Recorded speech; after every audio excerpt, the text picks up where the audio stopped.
ಅಖಿಲ ಭಾರತ ವೀರಶೈವ ಲಿಂಗಾಯತ ಮಹಾಸಭಾ 2024-29 ಜಿಲ್ಲಾ ಘಟಕದ ಚುನಾವಣೆ ಇದೇ ತಿಂಗಳ 21 ಭಾನುವಾರ ನಡೆಯಲಿದ್ದು, ಇದರ ಅಂಗವಾಗಿ ರಾಮಾನುಜ ರಸ್ತೆಯಲ್ಲಿರುವ ಬಸವ ಪುತ್ಥಳಿಗೆ ಮಾಲಾರ್ಪಣೆ ಮಾಡಿ ಪೂಜೆ ಸಲ್ಲಿಸುವ ಮೂಲಕ ಅಧ್ಯಕ್ಷ ಸ್ಥಾನಕ್ಕೆ ಸ್ಪರ್ಧಿಸಿರುವ ಶ್ರೀಯುತ ಎಸ್ ಶಿವಮೂರ್ತಿ ಕಾನ್ಯರವರ ತಂಡದವರು ಪ್ರಣಾಳಿಕೆ ಬಿಡುಗಡೆ ಮಾಡಿದರು.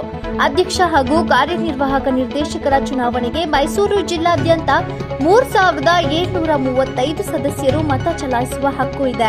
ನಂತರ ಕಾರ್ಯಕ್ರಮದ ಕುರಿತು ಮಾತನಾಡಿದ ಶಿವಮೂರ್ತಿ ಕಾನ್ಯರವರು, ಈ ಬಾರಿ ಚುನಾವಣೆಯಲ್ಲಿ ಒಂದು ಅಧ್ಯಕ್ಷ ಸ್ಥಾನಕ್ಕೆ 4 ಜನ ಅಭ್ಯರ್ಥಿಗಳು, ಪುರುಷ ಕಾರ್ಯನಿರ್ವಾಹಕ ನಿರ್ದೇಶಕರ 20 ಸ್ಥಾನಕ್ಕೆ 57 ಜನ ಅಭ್ಯರ್ಥಿಗಳು, ಮಹಿಳಾ ನಿರ್ದೇಶಕರ 10 ಸ್ಥಾನಕ್ಕೆ 17 ಮಹಿಳಾ ಅಭ್ಯರ್ಥಿಗಳು ಸ್ಪರ್ಧೆ ಮಾಡಿರುತ್ತಾರೆ ಎಂದು ಮಾತನಾಡಿದರು. ಬಸವಾದಿ ಪ್ರಮುಖರನ್ನು ನೆನೆಯುತ್ತಾ ಅಖಿಲ ಭಾರತ ವೀರಶೈವ ಮಹಾಸಭೆ 2024-29 ಜಿಲ್ಲಾ ಘಟಕದ ಚುನಾವಣೆಯ ಸಂದರ್ಭದಲ್ಲಿ ಇವತ್ತು ಮೈಸೂರು ಜಿಲ್ಲೆಯ ಚುನಾವಣೆಯ ಪ್ರಚಾರಕ್ಕಾಗಿ ನಾವೆಲ್ಲರೂ ಇಲ್ಲಿ ಸೇರಿದ್ದೇವೆ.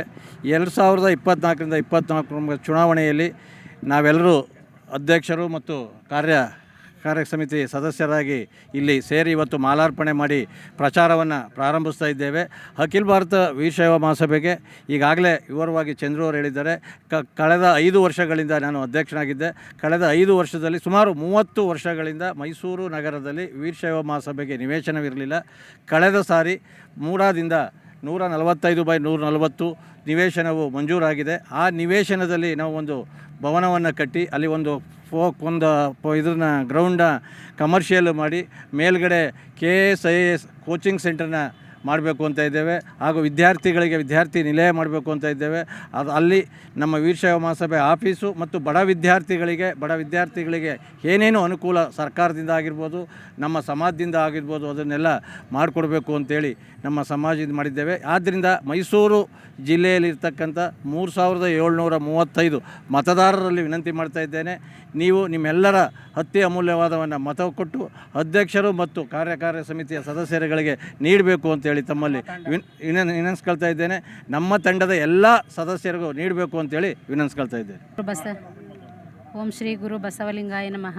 ನಾನು ಆವಾಗಲೇ ಹೇಳಿದೆ, ಈ ಸಲ ಮಹಿಳಾ ಅಭ್ಯರ್ಥಿಯಾಗಿ ನಿರ್ದೇಶಕರ ಸ್ಥಾನಕ್ಕೆ ನಾನು ಕೂಡ ಕಂಟೆಸ್ಟ್ ಮಾಡ್ತಾಯಿದ್ದೀನಿ. ಪ್ರಪ್ರಥಮ ಬಾರಿಗೆ ನಾವು ಇವಾಗ ಅಧ್ಯಕ್ಷರ ಸ್ಥಾನದಲ್ಲಿದ್ದಂತಹ ಕಾನ್ಯ ಶಿವಮೂರ್ತಿ ಅಣ್ಣ ಅವ್ರೇನು ಮಾತಾಡಿದ್ದಾರೆ, ಅದೇ ತಂಡದಿಂದ ನಾನು ಕಂಟೆಸ್ಟ್ ಮಾಡ್ತಾಯಿದ್ದು.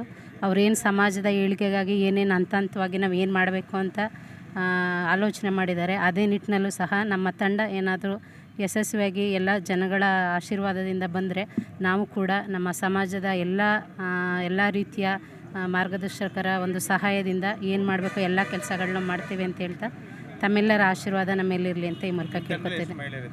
ನಾವು ಸದ್ಯಕ್ಕೆ 3 ಜನ ಇದ್ದೀವಿ. ನಾನು ವೃತ್ತಿಯಲ್ಲಿ KR ಆಸ್ಪತ್ರೆಯಲ್ಲಿ ಇನ್ಚಾರ್ಜ್ ಸ್ಟಾಫ್ ನರ್ಸಾಗಿ ಕೆಲಸ ಮಾಡ್ತಾಯಿದ್ದೇನೆ.